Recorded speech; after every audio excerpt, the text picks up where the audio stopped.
Alright, the hoses come in from my dirt bike. Thought I'd change them out. Put a little color on there. These here are probably, 4 years old, so flush the system out and put these new hoses on. Apparently they're better. So, I'll show you when it's all done. Imagine you gotta strip all the shrouds and stuff off, the braces, and drain out the coolant.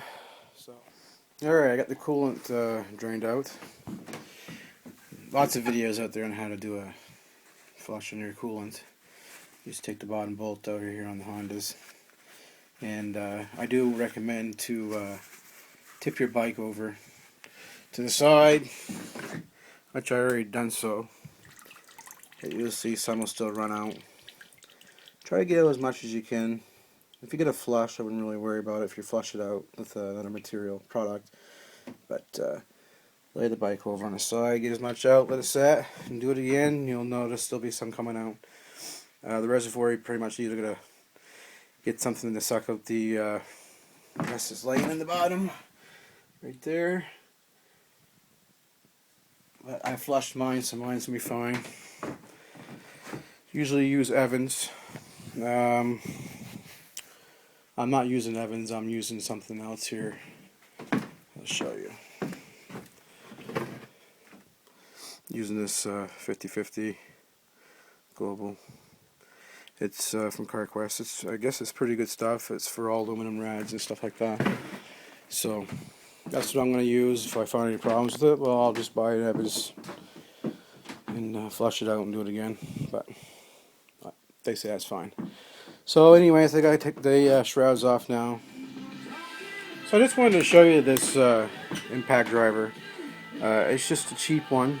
I think I paid $80 for it. I had to buy an extra battery.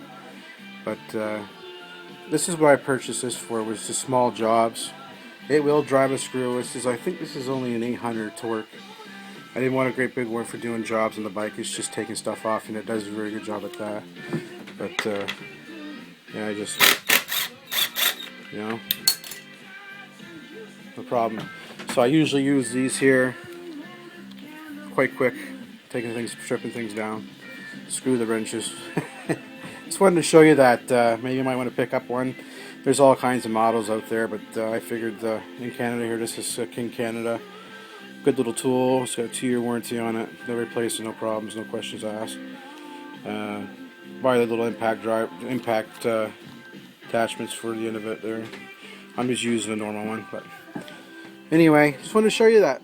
Okay, I just wanted to show you guys a quick way to get these hoses off. You just can't take the clamp off and pull on it, it won't come off. Okay, so the best thing to do is you take a flathead screwdriver, be very gentle, and just get inside the hose and just turn it a little bit, all the way around it, and then just pry it on the hose a little bit and turn your screwdriver and just push a little bit with it, and work it slowly but easy, because you don't want to bend anything down here, and they'll pop off, because they are pretty sealed, pretty good, like from factory.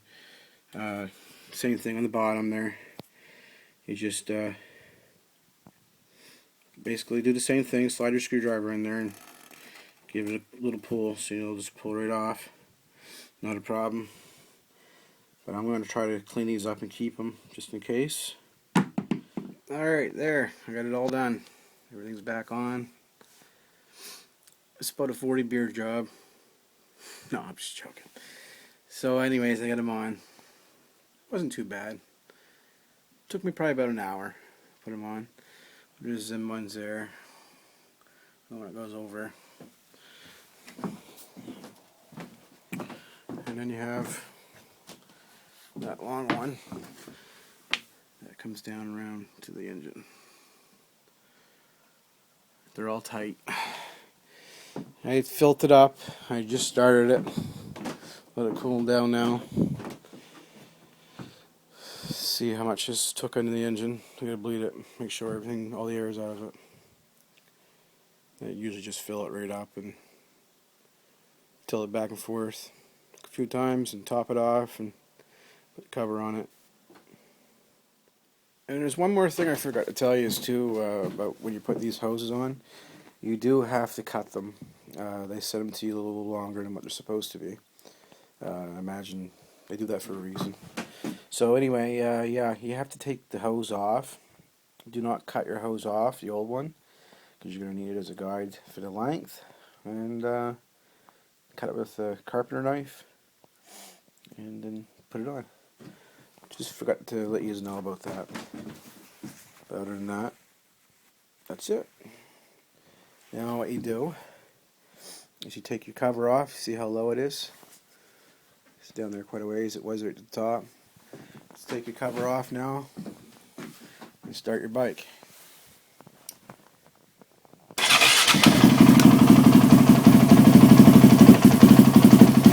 Just let it run. Get all the air out of it. See how the is boiling? Just run it through the rad. Just run it like that for a few minutes. Top it off. So anyways, I topped it off again. We just went down to the blower of the cap there and give it another start and let it run for a minute.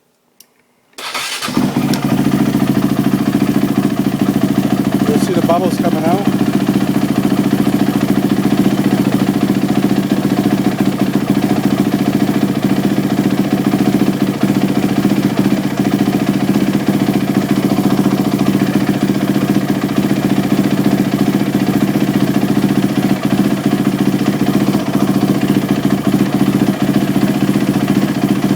Don't see any more bubbles coming out, that's when you're done. Put the cap back on, top it off if you need to. You shouldn't have to.